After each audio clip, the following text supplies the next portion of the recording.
AVM Saravanan அவர்களுக்கும் எனக்கும் உள்ள உறவு என் அண்ணன் சந்திரஹாசன் அவர்களுக்கும் சாருஹாசன் அவர்களுக்கும் எனக்கும் உள்ள உறவு போன்றது.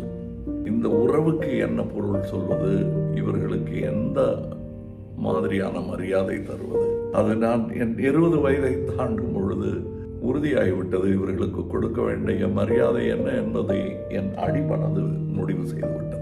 ஒரு தகப்பனுக்கு கொடுக்க வேண்டிய மரியாதையைத்தான் இவர்களுக்கு தருவது சரியாக இருக்கும் என்று எனக்கு தோன்றியது. அப்படித்தான் என் மனதில் நினைத்து கொண்டு நான் வாழ்ந்து கொண்டிருக்கிறேன்.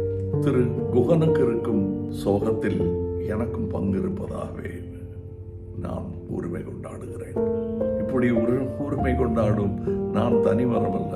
ஏவிஎம் என்ற பெருந்தோப்பில் நடப்பட்ட ஒரு சிறு செடி இன்று வளர்ந்து வந்திருக்கிறேன். பெருங்கலைஞர்கள் விட்டு சென்ற அடிச்சுவட்டில் என் சிறு பாதத்தை எப்படி பதித்து நடக்க வேண்டும் என்று பல பெரிய ஆசான்கள் எனக்கு இந்த வளாகத்தில், இந்த தோப்பில் என்று கற்றுக் கொடுத்திருக்கிறார்கள். அவர்களெல்லாம் நினைத்து பார்க்கிறேன். பேர் சொல்லும் பிள்ளையாக சரவணன் ஐயா அவர்கள் இருந்திருக்கிறார்கள்.